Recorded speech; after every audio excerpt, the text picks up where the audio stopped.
Hello, listeners. We are your co-hosts, Janine Bailey and Marie Quigley, for the Empower World Coaching and Leadership Podcast. Empower World brings guests who are making a difference to the world to inspire coaches and leaders who lead with mind, heart, and soul. Hello, and welcome to our next episode. And I'm here with the lovely Janine Bailey to discuss a topic really dear to our hearts. But before we go in that, how are you doing, Janine? Yes, I'm very well, thank you, Marie. Very well. Starting to settle in to the UK, which is very good to actually feel like, oh, this is starting to feel like home. So, and how are you? Yes, I'm really in a good place. The sun is shining. Lots of leaves have really fallen off the tree into my garden. So there's a few leaves left on the tree. I've got lots of leaves to clear this afternoon and really feeling energized and at peace with this beautiful weather that we're having at the moment.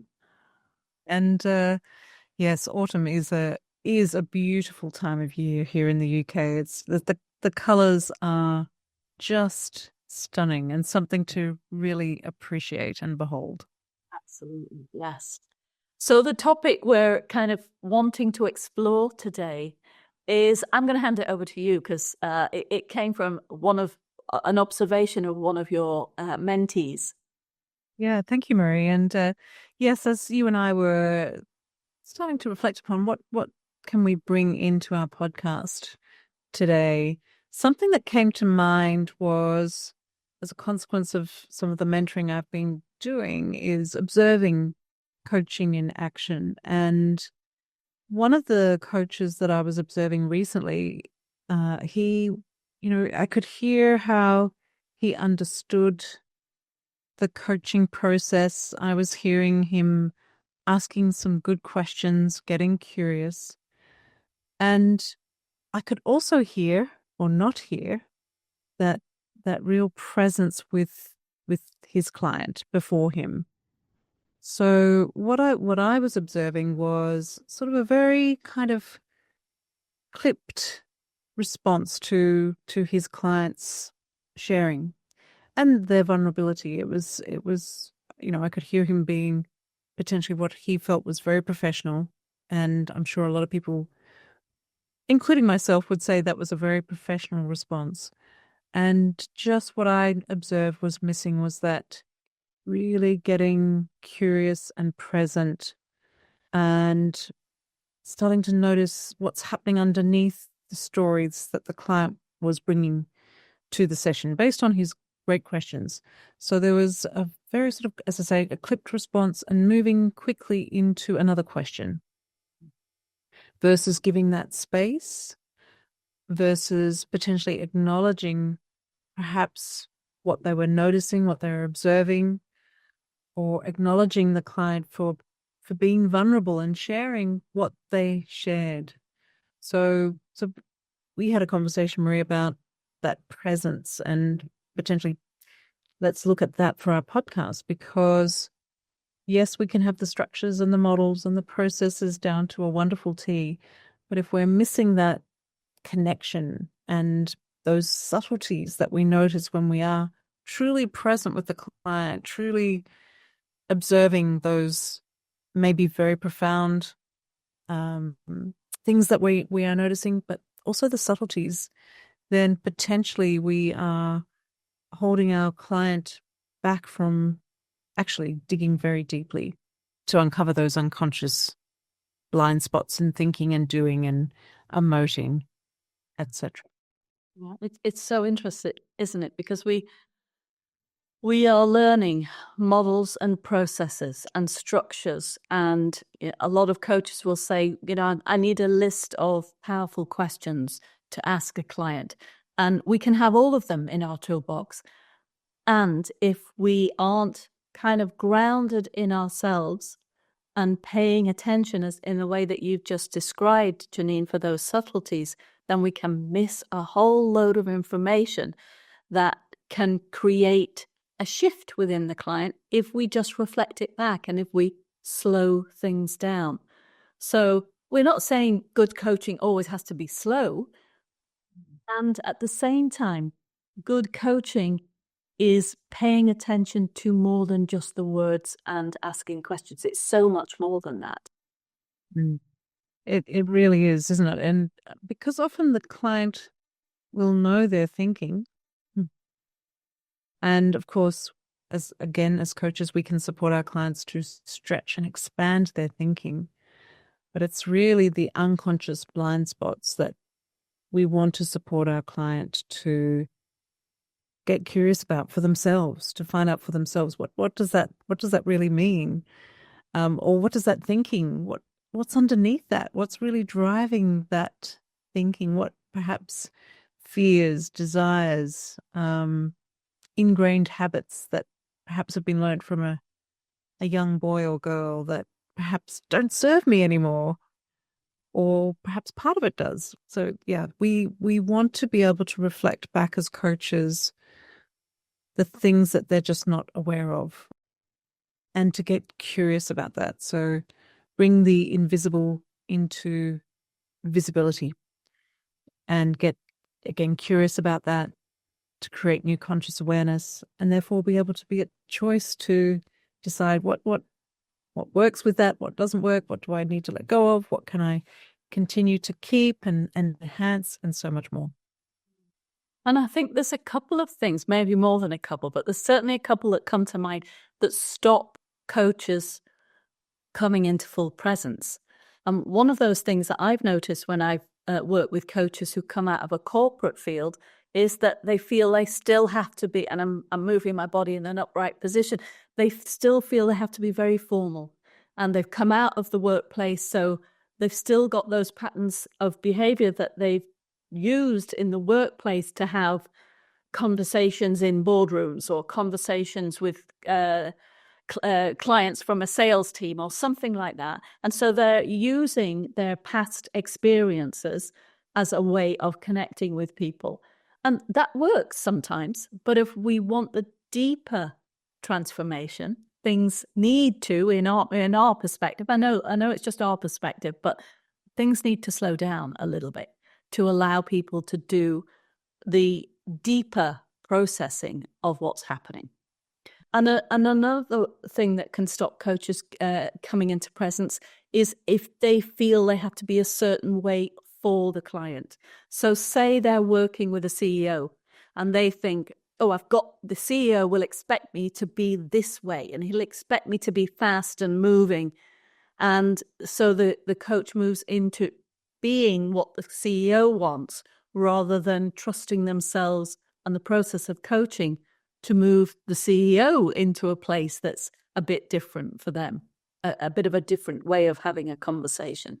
Does that make sense? It absolutely does, Marie.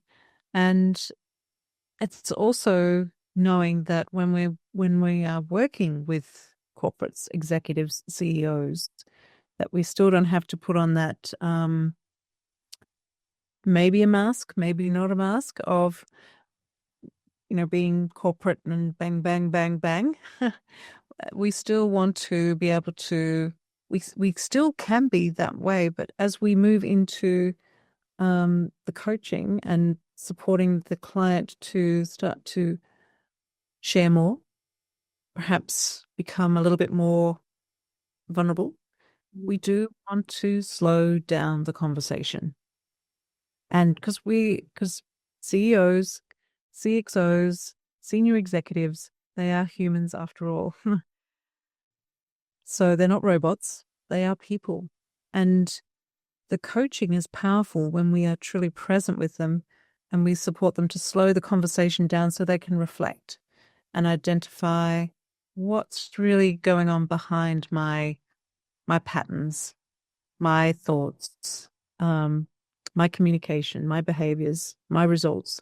What's really going on behind this that is either working or not working, that's holding me back from being the leader that I want to be, the successful leader that I want to be. So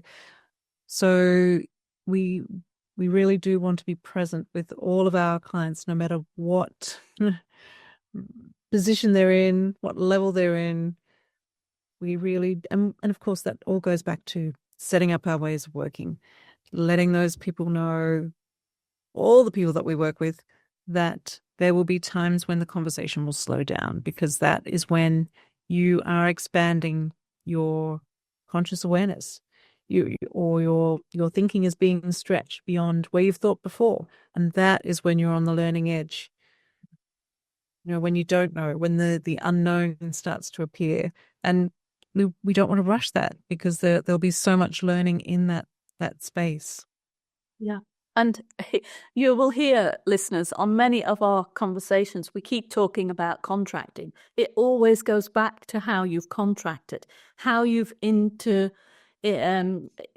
brought this into the conversation. How are you sharing with the person you're working with about how you work and the benefits of that? How are you sharing that this coaching conversation is not a friendly chat, or is not a boardroom chat? It's not a coffee. It's a conversation that's really going to make a difference. And what are the ways that you use, the processes that you use to help clients move towards the success or fulfillment that they're looking for?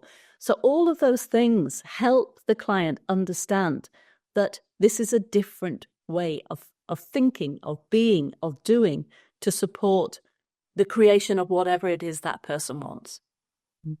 Yes, absolutely. And so we as coaches, when we go into these conversations, no matter who we are working with, no matter where they're from, how, I'm going to put inverted commas, successful they are or not. And I definitely emphasize the inverted commas, because success means something for everybody. It's different for everybody. So no matter who we are working with, we do want to also come into presence ourselves. And so to really ground ourselves before a session, get stuff out of our head so that we are truly really present with our client, not in our own thoughts, lost in our own thoughts, but actually paying attention to that magnificent human being or human beings that are in front of us, to notice those subtleties, or again, those bigger shifts that can be reflected back and get curious about in service of the client or clients. So it's finding a practice that supports you to come into that centeredness, groundedness, to support you to be as present as possible with your client. Love it. So, coaches, in practical terms, think about the way you contract, how you share with your client, how you work and what's important. Think about your practices for arriving at your sessions. What are the practices that support you to come into presence with yourself? Think about the beginning of each session with your client, how you are inviting them into the space, and what practices you have to center both of yourselves in this partnership. And throughout the session, when you see your clients moving into story or self, telling you what they already know, what are ways you can invite them to come back to themselves so they're deepening their own learning? So many wonderful practices in there that you can start experimenting with. Yes, absolutely. What a beautiful checklist, Marie, for our listeners, our coaches, and leaders, of course, as well, because these are skills of leadership. And again, as an effective leader, you want to be truly present with the people that you're with, to uncover and support them to be the best versions of themselves. So listeners, we hope again that you've found so much value from this podcast, and share it with people that you believe can benefit from, what we're sharing here, which we believe can support you to be the best coach or leader that you can be, and invite you to send us feedback and what you'd like to hear more of. So thank you for listening. Thanks for listening. You can find out more about us on our website, www.empower-world.com, and on our social media networks, Facebook, LinkedIn, Twitter, Instagram, and YouTube. Be empowered.